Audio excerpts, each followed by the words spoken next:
Okay, so what we've been doing is going over Christie's scriptural objections to Christianity.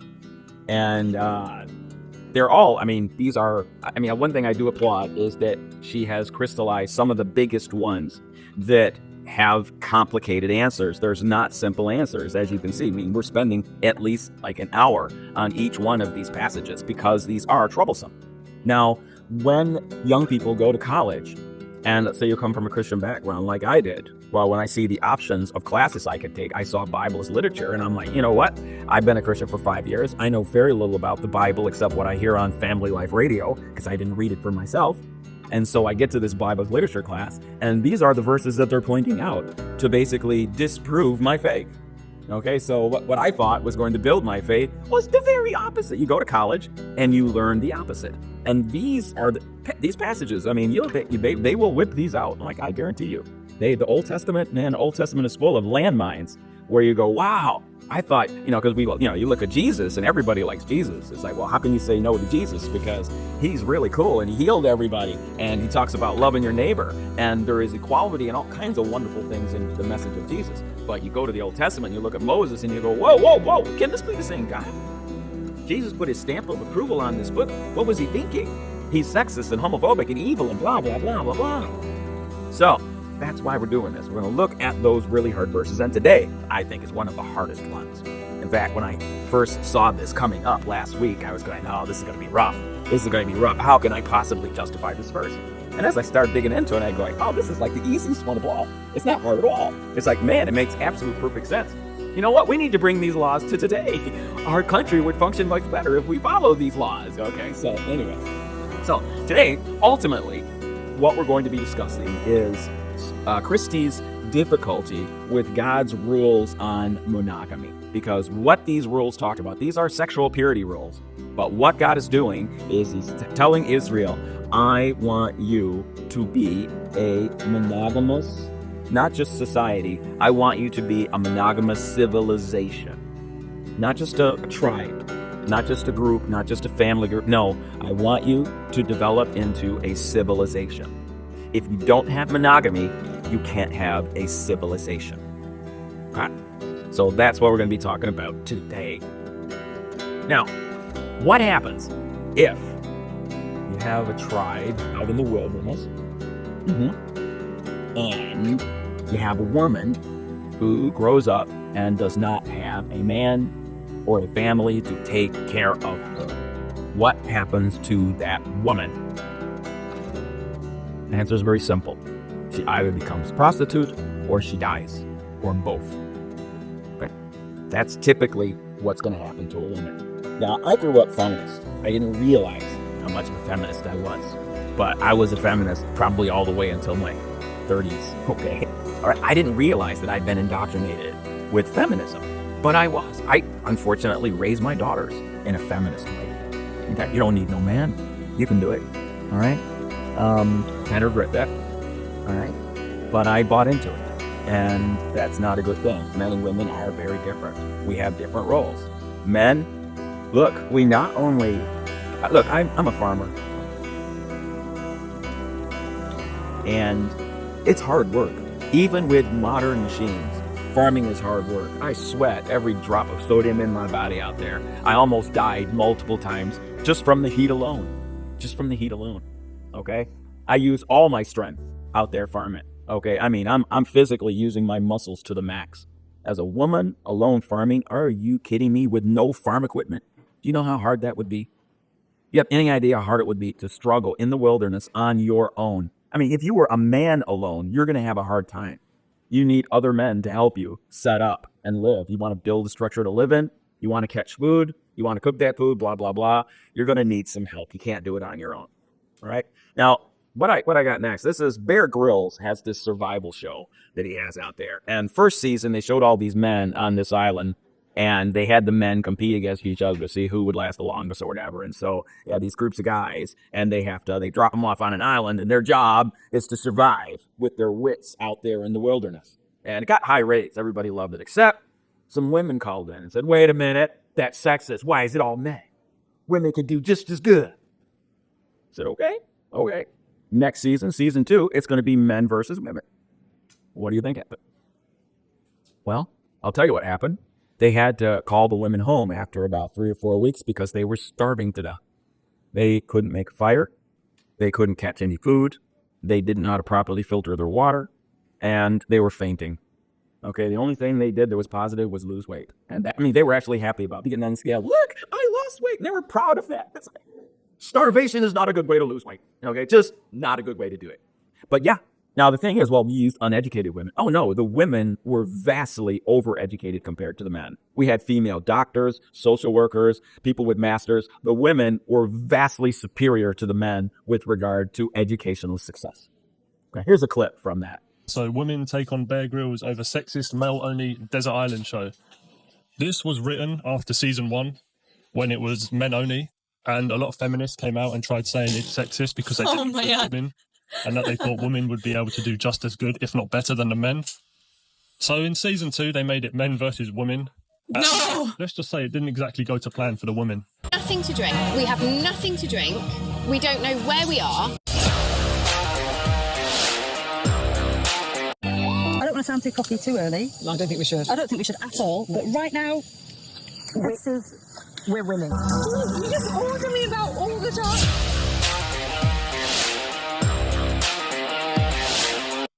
I would please leave me up. Just. She goes on about those potatoes anymore. I'm just stubborn. This is the male version. I feel dreadful. Honestly, I feel absolutely dreadful. I never thought I would be so desperate for food and water. The water was not an issue. Yeah. And actually dehydration was your own fault rather than lack of water. The expedition party are dehydrated, hopelessly lost, and wandering directionless. Walking is painful now. All night, no dry clothes and no fire, because we have to make mistakes. So I think. Are you fucking sneaking towards me? It came right at me! We just got a prehistoric animal.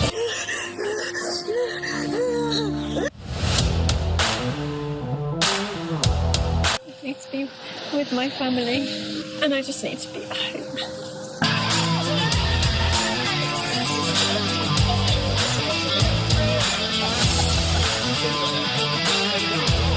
All the decisions we've made thus far have been made collaboratively. We've not needed to conform to a system where there's a leader. You serious? Hold the baby! She's wrong! Wrong! Fainting! We're winning. I don't want to drink the water. Please, Decent water. The water was not an issue. It's 2:30 now. No sign of a fire.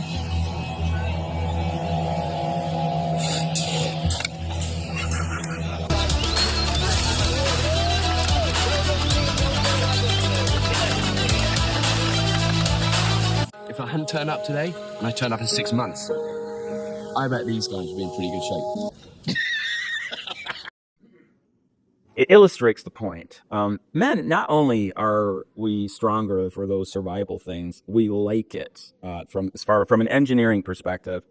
You're going to find, not that all women are going to be like this, because there are women that do have engineering brains that can figure things out. But if you take 100 men and 100 women, you're going to see a lot more men with not only engineering skills, but that like the challenge. We like camping things. We like building things. We enjoy remember having fun. Okay, that's, I mean, I can relate to that. I mean, I'm not that manly, but I'm, say, yeah. I mean, we like that stuff. We really do. When I'm working on a project, and I think it through and carry it out, I'm imagining the final product and I'm having a good time. Most men are like that. We like the challenge. Women, not necessarily so. Only a small percentage of them like that kind of a challenge. It's just the way it is. Okay. So do women need men? Yes. And especially, let's go back when the Bible was written, back in the wilderness days, without a man, the likelihood of survival was poor. So when God pushes monogamy on the Israelites, that is a very good thing for the women. Now, there have been multiple books written about the impact of monogamy on civilization. So I'm going to talk quite a bit about this, so I don't want to belabor it too much. I'm just going to give you some snippets. But this is not my opinion. This is a fact. Monogamous groups, when you enforce monogamy, you get to develop into a civilization. There are very, very, very few examples. If you allow mass polygamy, you don't get to grow into a civilization. You stay tribes. Africa's the most tribal continent on planet Earth. Why is Africa so tribal? Why can't they get it together and organize? Because of vast amounts of polygamy. The head dog guys get all the women, and then most of the men have no hope of hooking up. That's what polygamy is. You got the guys with the high status go around, 50, the oldest, most successful, powerful men. They get all the good-looking women, and the leftovers go to the remaining guys. Okay. Now, if you're a man in that kind of a situation, how hard are you going to fight for your tribe? I mean, most of you were young at one time. Do you remember how much you wanted a woman? Okay. I mean, if you were in a situation like that, where all the good-looking girls ended up in the harem of the boss man over there, who's your dad's age, how are you going to feel about that? All that you get are the leftovers. You're not going to, how hard are you going to work to build and create? Not as much. You need your men to be content so that they can use their skills to build a civilization. But the anthropologists love to tell us that 75% of all cultures ever discovered allow polygamy. They allow one male to take many wives. But the only cultures that have evolved into civilizations are monogamous. One exception being Islam. Now, I think that's tremendously significant because when you have a polygamous culture, you have a lot of internal problems. You have a lot of competition between men. You have a lot of fighting. And you have a lot of men left out of the marriage pool. That's the real problem. So I, slowly but surely in writing this book, I realized that the major civilizations are the ones that have imposed monogamy. Now, I mentioned the one outlier is Islam, because they allow polygamy, but they did get to have a civilization. One thing I would say, though, having been in an Arabic family for 15 years, is that polygamy is not the rule in Islamic countries. You have a few, that does happen with your very wealthy men, but the average Joe, they're still doing monogamy. And so, all right, so as I mentioned, it's very disheartening. If you come in from a culture where you practice polygamy on a large scale, you have a lot of men that are left out of the dating pool, and they're not content. All right, it's like I don't think I like being left out of the marriage pool. Sucks to be a man if you're not Bob, because we see Bob over here getting all the attention. Imagine if you were in this group. Now, I'm gonna say right now, we're back to this, by the way. For young people, I'm afraid we have gone back to this model in this country because we do not support monogamy as a culture. And this is what is happening. Now, why might that be? All right. We have, as I've mentioned many times before, we don't have one mind. We have two. We have top brain and bottom brain. Top brain, your prefrontal cortex, your executive functions. This is where you do planning, organization, time management. This is where you think about your future, your family's future. This is where you think about what will be good down the road for me. What should I invest in? That's the top brain. The bottom brain, the limbic brain, the emotional brain says, I want to feel good and avoid pain. I want to feel good and avoid pain. Okay? And they fight one another. All right? Now, the problem is God gave the deciding vote, for whatever reason, to the bottom brain. Okay. We, as mammals, cannot make a decision without the bottom brain stamp of approval. It's like having to go to the Democrats for approval for everything. All right. It's just, oh man, it gets us in trouble because the bottom brain. So in order for us to have a future and make good choices, the top brain has to have enough data to present its case to the bottom brain. Should you eat that last piece of cake? Bottom brain. Yes, yes, yes, yes. Cake. Top brain. Don't want to wear it. Don't want to wear it. Think of the exercise necessary to get rid of those extra 720 calories. How do you feel about fasting for an extra day? Bottom brain goes, ooh, fasting bad. Exercise bad. No cake. That's how it works. That's how top brain, bottom brain. Now, when it comes to relationships, for men, bottom brain, when you are a successful top dog man and you get attention from a bunch of beautiful women, the bottom brain says, yes, bring it on. You want to sleep with me? Okay, you're Monday. You want to sleep with me? Tuesday. All right, head's like, oh yeah, bottom brain is, yes, bring it on. I'll take it. As much as you want to give me, I will take it. I'm not going to let any booty go to waste. That's what the bottom brain says. Now for women, it's different. Women, I've been working with women for 25 years. Most of my patients are women. I've been married for about 20 years altogether, right? So I know women pretty well. They think very differently. And I was a child when I first got married and didn't know anything about what I was getting myself into.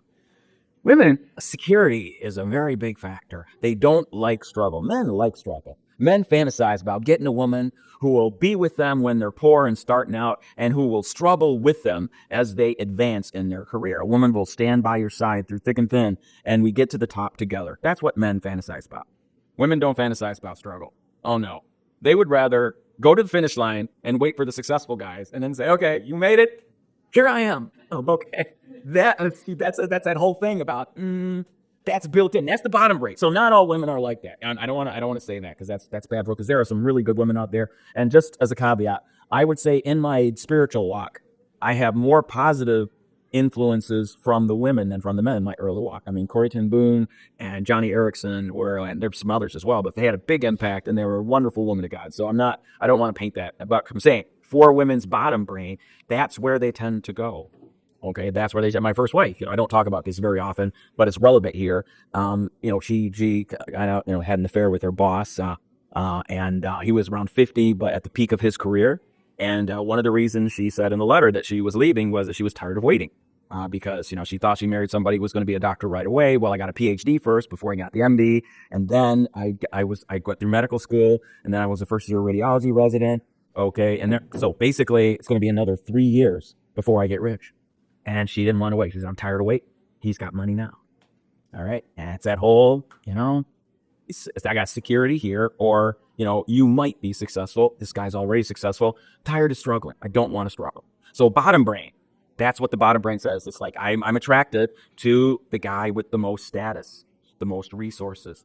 That's what appeals. And so if we follow our bottom brains, men and women, we naturally go to a polygamous state. That is our natural inclination. That is our natural biology. Unless our culture says not allowed. Unless our culture says no, one-to-one hookups only. You are not allowed to sleep around. You hook up with one partner and you stay with that partner, and you're not allowed to deviate from that. When you're unmarried, you are not allowed to sample the goods, because that is destabilizing to monogamy.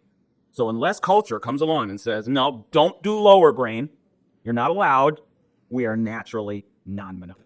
Now, I will say there is evidence that biologically we were built to be monogamous. See, this whole we have biology that says be polygamous, and then we have biology that says no, you should be monogamous. 1 second here, I'll get to you in a second here.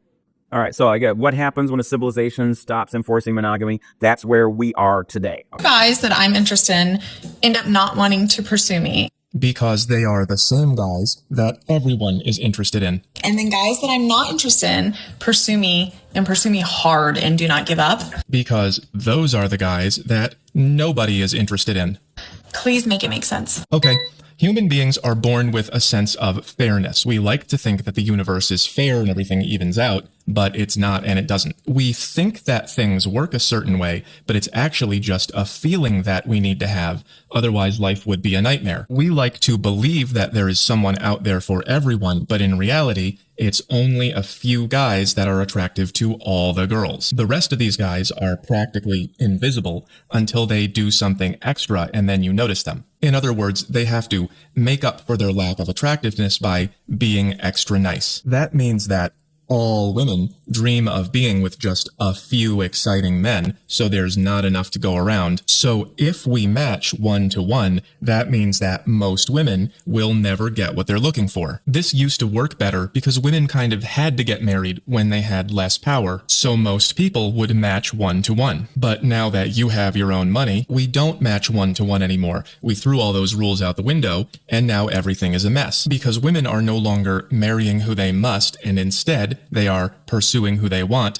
and it's all the same few guys. Let's say this is you. This is the guy that you're looking for, and he isn't interested in committing because he's got all the attention he can handle, and so does he. And here is the guy who's looking for you, and you're not interested in him, and neither is anyone else. Except maybe her, but then he doesn't want to commit to her either. To make matters worse, dating apps give people the illusion of more options than they really have. So when you say, please make it make sense. that is your brain trying to believe that people naturally pair off with someone at their own level. But that's not how nature works. Nature makes all the women want these few men, and then these men want these women who are not interested because they want Prince Charming, although Prince Charming is busy. And then these girls way down here are pursuing these guys who don't want to be seen with them. People love to forget that we are nature, we are animals, and we have a lower biological nature. And nature doesn't say, I should pick someone appropriate for me. Nature says I should get the best I possibly can,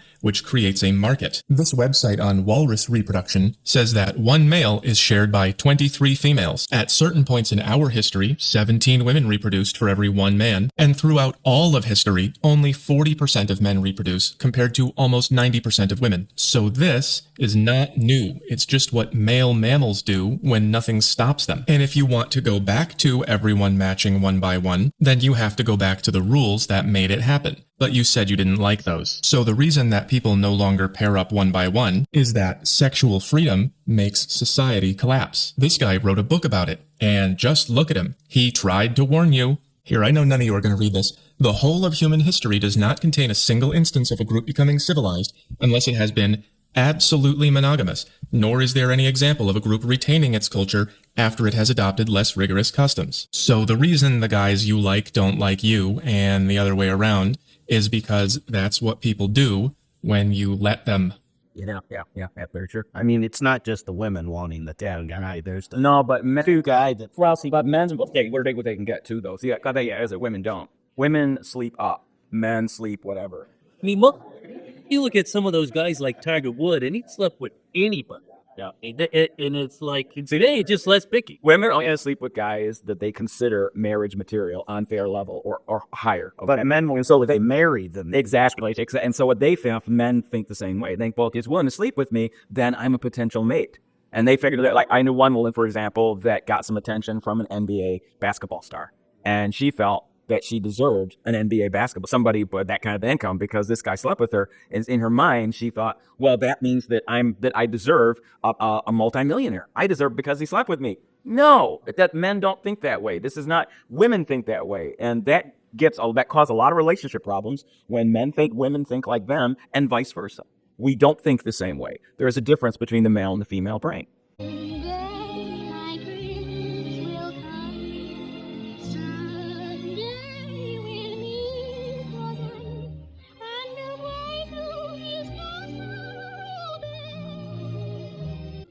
That does damage, and people think literally. I mean, you got women who literally think that they deserve a prince.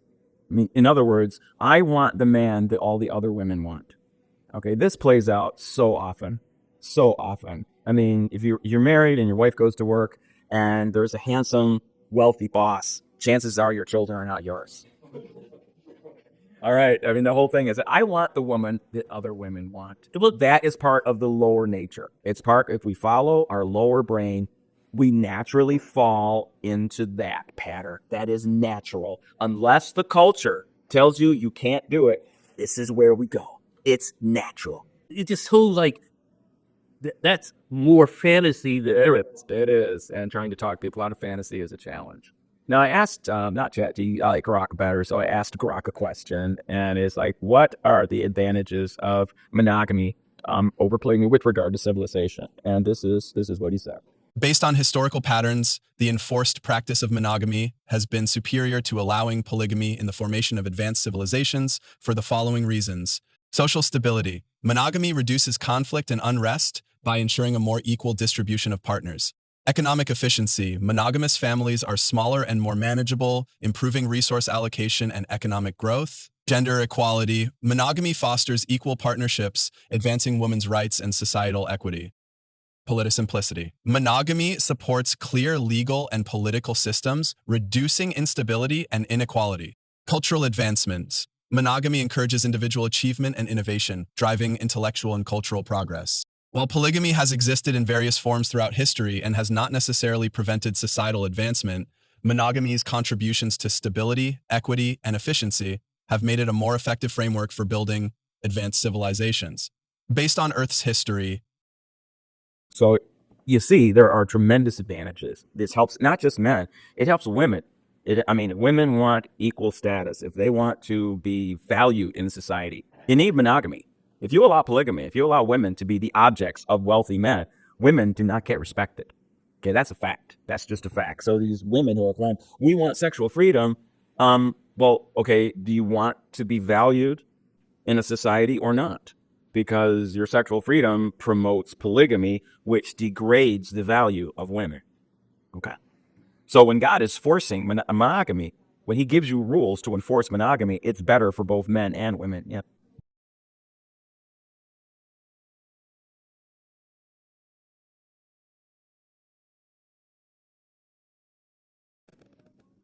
Now, biologically, and I talked about this in other programs, but I'm just going to briefly go over it here again. We are biologically built for monogamy more than any other species on planet Earth. Okay? Now, why is that? But we don't do it as well as some species. Okay? There are some species that do monogamy way better. They mate and they mate for life, and they don't fool around. They do it absolutely. There's not many species like that. God made most species of mammals polygamous, and he did it on purpose. They're not cheating on their spouse. They're built that way. Okay, it's okay for a chimpanzee to sleep around. They're chimps. Okay, humans are different. Now, there's one of the most important hormones that promotes pair bonding. Pair bonding is that psychological connection between the male and the female that cement them together. We're thinking as one. You're my mate, and you are more special than all the other males or all the other females. You're the one for me. Okay, I only want you. Now, I raise emus. Okay, emus are very weird. They are monogamous birds for a year. Next year, it's a lottery. Next year, who's going to be my husband next year? Now, it is a matriarchal society, by the way. Emus are matriarchal. They're the boss, not the males. Okay? All the emus, all the females do is have sex and drop eggs. That's their job is done. The male collects the eggs. He sits on them. Who raises them? The male. The male teaches them. Like when I have emus in my house right now. They follow me where I'm their dad. They follow me wherever I go. Okay, I'm the one, and that's their bit. That's what they do, the daddy, and they take care of them.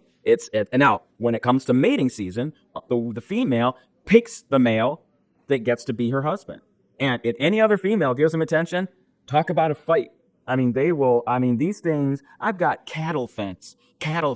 They bend the metal. When they slam into that fence at 30 miles an hour, that we have to buy a new fence all the time because cows don't bend those fences. Those birds bend the metal fence because the females are fighting so ferociously. All right, females, my goodness, they are. So it's just the opposite of other cultures. So I'm going to say pair bonding is different in different species. Oxytocin, though, is one of those things. When oxytocin is released, it causes the mother to bond with the child, and it causes the male to bond with the female. And species with large doses of oxytocin release tend to be monogamous. Yeah, we have tons of evidence that oxytocin is very involved in romantic relationships and, and that sort of thing. Now, one of the things is like when the mother suckles the baby, that nipple stimulation causes massive amounts of oxytocin release, which serves to bond the mother with her child. Very, very important in all mammals. Okay, that stimulation. Now, do any species involve nipple stimulation in copulation, in sex? Any species do that? There's one only. Humans. Humans are the only species that see nipple stimulation as exciting. That see any as I widen, all other species ignore nipples as a part of sex. It has nothing to do with sex. They're not turned on by pictures of udders. Fools, they can see an udder and it's like, whoa, oh yeah, look at the udders on that one. They don't care. Now, there's one example of another animal outside of humans that cared about nipples, and it was Coco. Coco the gorilla, the smartest gorilla that ever lived that could do sign language, the only creature that cared about nipples. And if you went into her cage, she'd pull your shirt out and fondle your nipples. Okay, that's the only other animal in all of history that cared about nipples. No other animal does. So is that a part of intelligence? I don't know. So in summary, we know that monogamy supports the development of civilization. We know that we are biologically, when God built us, he did build us for monogamy. However, our lower natures gravitate toward polygamy. And so in order for monogamy to exist in a human population, it must be enforced by the culture. In every case, in India, in China, in Europe, in all those cases, it was enforced it was enforced. Now, in the case of Europe, obviously Christianity and Judaism played that role, but in India and China it didn't, but they grew in civilization because of enforced monogamy. Okay. All right. Now here's she's going to be crying about a particular verse, and she's going to say that the Bible supports rape.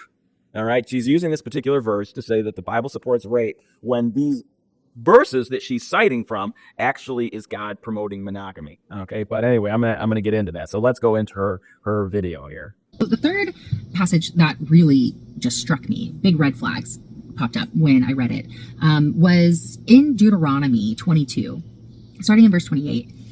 If a man happens to meet a virgin who is not pledged to be married and he assaults her and they are discovered, he shall pay her father 50 shekels of silver. He must marry the young woman, for he has violated her. He can never divorce her as long as she lives.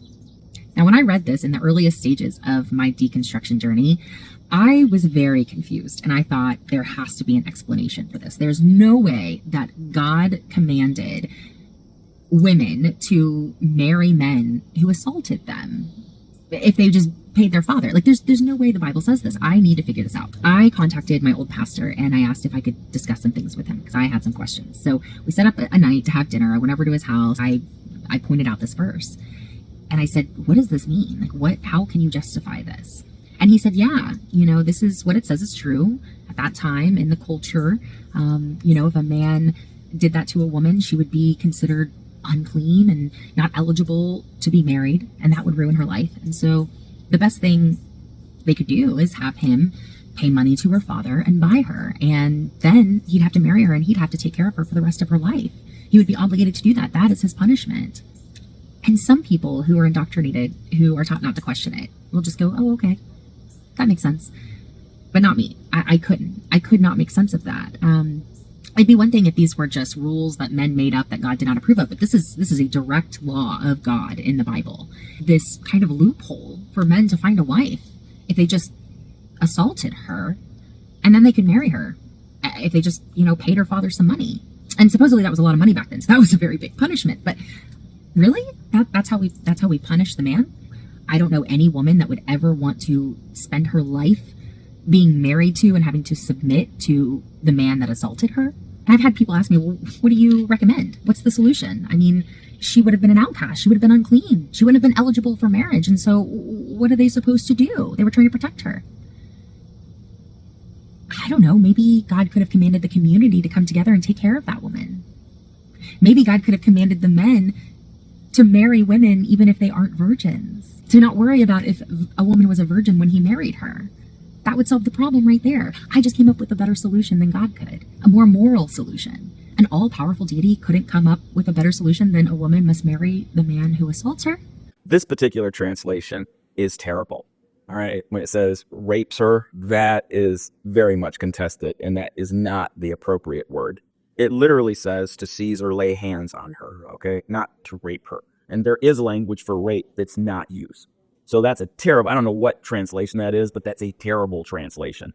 Now, lay hands, doesn't that automatically mean rape? Look, I've been married, made love a couple times, right? You need your hands. I'm sorry, but hands are busy. That without hands, one time I hurt my shoulder. Let me tell you, it's really hard with one hand. You need both hands. Okay, you do. So you can't make love without your hands. It's very, very difficult. So to say that automatically means rape is stupid. It's stupid because there is language for rape and that isn't in the text. All right, so the way she's reading it, it's as though God is saying to young men, look, you want an attractive wife, just rape a hottie and she's yours for life. That's what it sounds like that the Bible is mediating. Okay. Now, is that consistent with the rest of Scripture? Absolutely not. You don't base a doctrine on one verse ever. And if there is a contradiction between the verse and the rest of Scripture, then you really need to dive into it and ask yourself, is there any other way this can be interpreted? Okay? And you choose an interpretation that is consistent with the rest of Scripture. Okay? Because this is a huge outlier. That's what this is saying. This is inconsistent with the rest of the entire Bible. Okay. I don't know. Maybe God could have commanded the community to come together and take care of that woman. Okay, yeah. So basically enforce communism. So if you have a woman that has been spoiled, then the rabbi should go around and collect money from everybody so that they can take care of women that have been spoiled before marriage. That's a recommendation. That She seems to be rejecting 21st century ideology. Exactly. And it's culture 3,000 years. It's a totally different. She is. Well, that's exactly what she's doing. She is injecting 21st century cultural norms to 2000 BC. That's exactly. I mean, even if you supported her, women might want to have her own kids. And back then, people didn't marry for love. So, I mean, nobody did. The idea that we would do it, that just wasn't the way. If you had a good husband, you look for a husband that provides and, is that. Well, in this culture, your family did that for you. You didn't even make that choice back then. So, commanded the men to marry women even if they aren't virgins, to not worry about if a woman was a virgin when he married her. That would solve the problem right there. I just come up with a better solution than God could. Moral solution. See, that she came up with a better, more moral solution than God. God just says, look, if a woman isn't a virgin, don't sweat it. So what? She slept with a few other guys. Treat her as though she is a virgin because the past doesn't say anything about a woman's character. Okay? It's nothing. It's the past. It doesn't matter. It doesn't matter what's in the past. God should give her a job as an advisor. Yeah. Why won't you marry me? I only slept with 5 other men, but I like you the best. And I've heard this before, by the way, not with me, but I mean, in my dealings with the human population, this happens. I like you the best. You should be proud that of the 30 to 60 men that I've been with, I selected you. You should be proud. You won the contest. Here I am. I'm your prize. Okay? So why doesn't God just tell men, give a command? Because the rabbis have to carry out God's command. So basically what she is suggesting is that the rabbis police the Israelite population to collect money from the people so that they can support the women that slept around because no man wants to marry them. So collect money for them and support them, or force the men to treat the high mileage women as if they were virgins. Okay, just make them do that. Make the men not care if a woman has a body count. Make them not care about it. There you go. I solved the problem.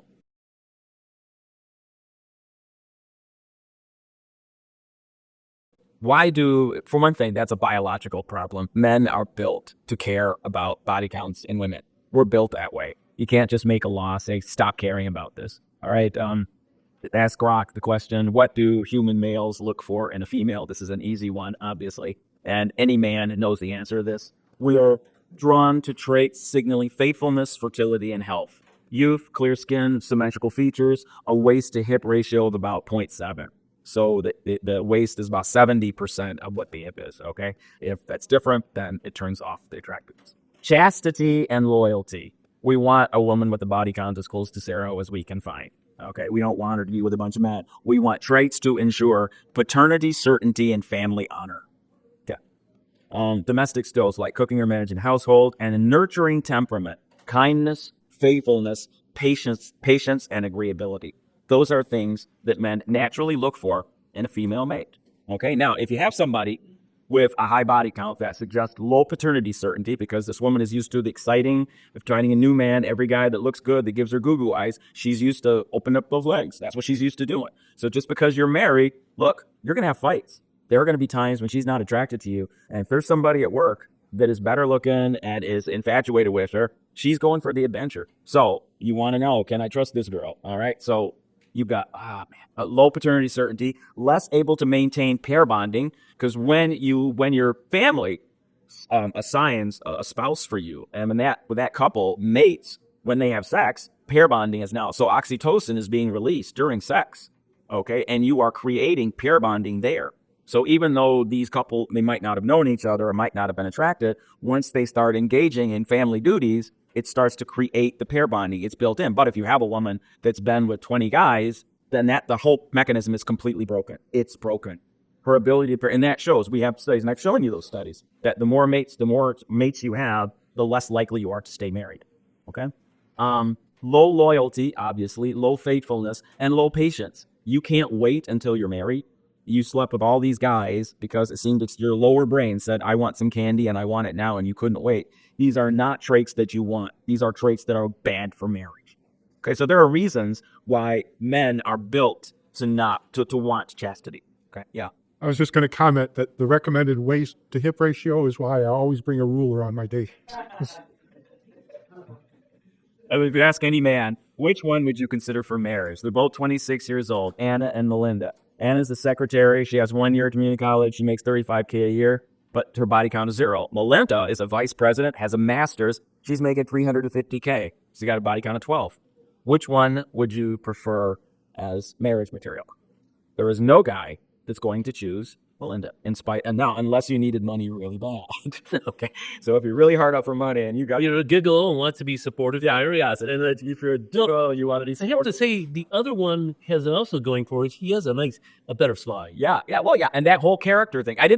Originally I put the character in there, but I took that out because then it becomes too obvious. But just seeing the body counts, just that alone, but even though she's got 10 times the income, we don't care. We don't care about her education. We don't care about her money. We don't care. This matters. This and your personality and your general, all this will just, the pants-it's a deal breaker. Makes me think of Hill. But she just looks less friendly.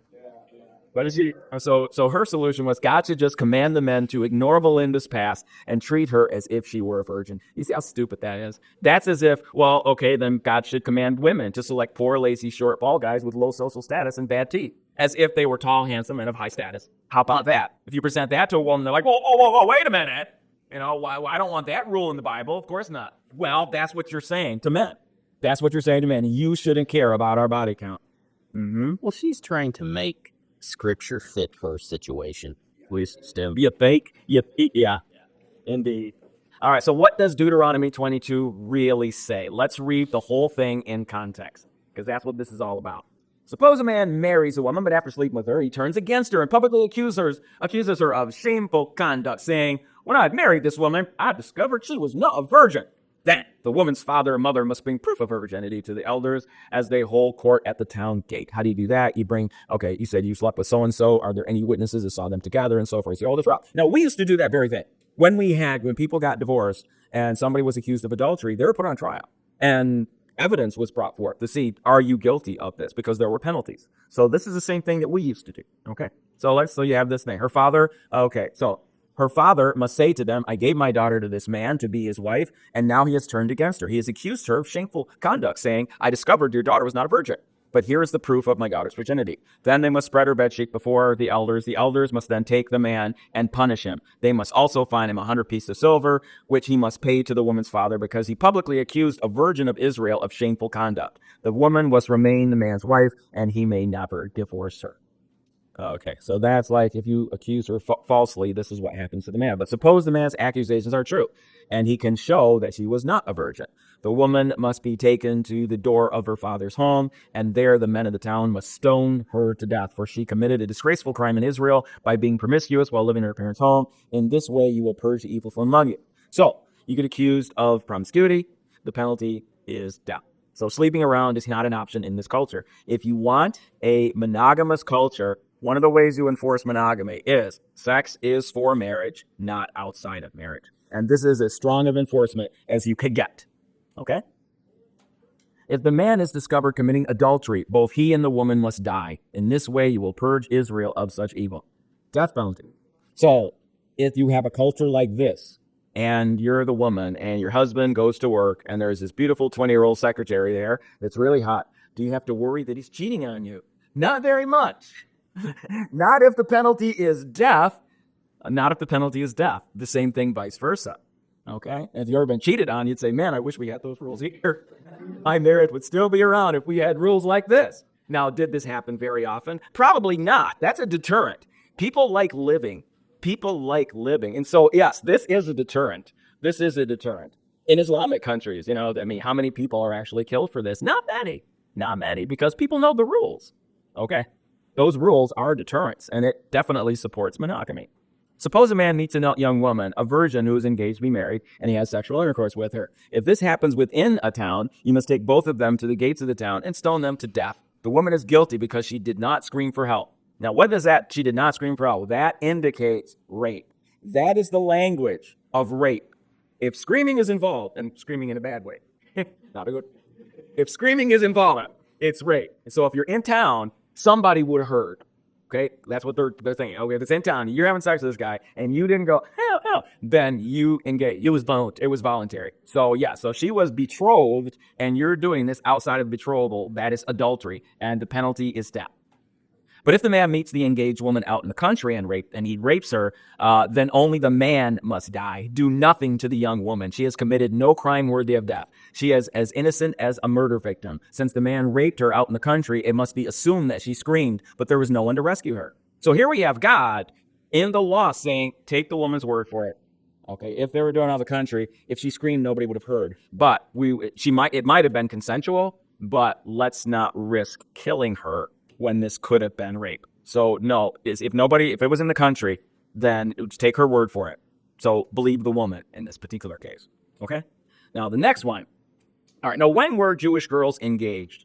Jewish girls were engaged between the ages of 8 and 12.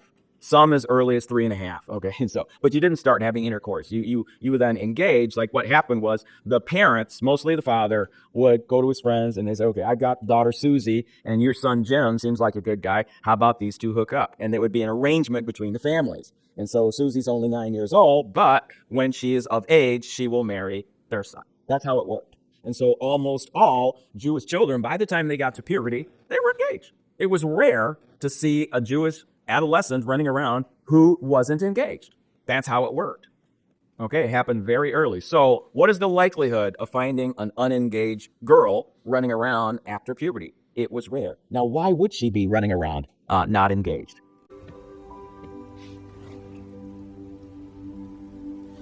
Are you sure you're not nervous? Yeah. Yeah, it's just...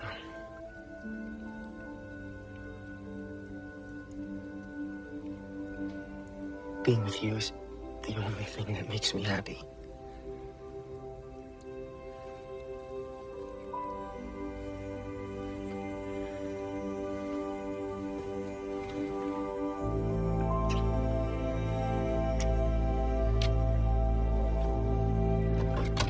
Charlie, did you manage? Oh. Okay. I was just showing. Yes. I know what you were doing. Get over here right now. Dad. I will not ask you again.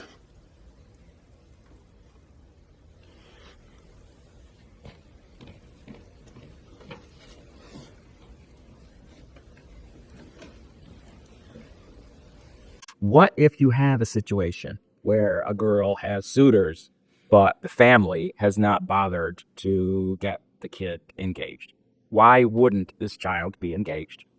Well, dad has no friends or family. Sometimes people are antisocial and they don't have friends. So he didn't know anybody. He lived way out in the country and didn't have any friends or family where he could hook his daughter up to. Dad is very ill physically or mentally. Parents have personality disorder and they don't think anybody is good enough for their daughter.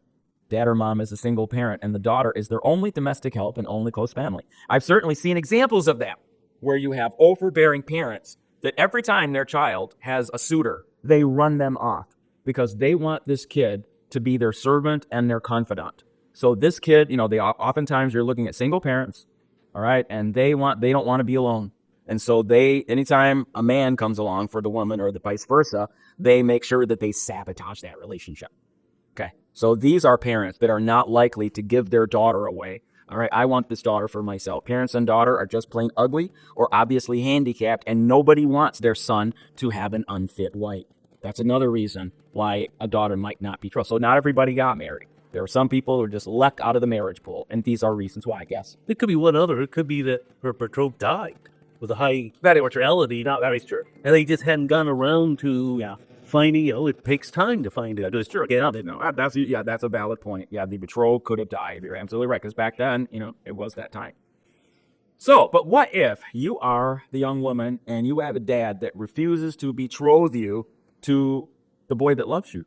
He says, no, he's not good enough. I don't want him for your husband, but I'm not going to pick anybody else either. I want you here on the farm. I want you cooking my food, washing my clothes. All right, who's going to do that if you don't do it? So no, I'm not going to let you marry anybody. I want you for me. What if you're that girl? What does Scripture say? What does God say about that girl? Well, here's the next verse. Any woman who is not betrothed by their parents must remain a spinster until the death of her father. That's not in the Bible. Okay. That is not in the Bible. That is not what God said. Why is there a 28 in front of it? Because I was trying to fool you. All right, yeah, that's not in the Bible. What verse 28 really says is this.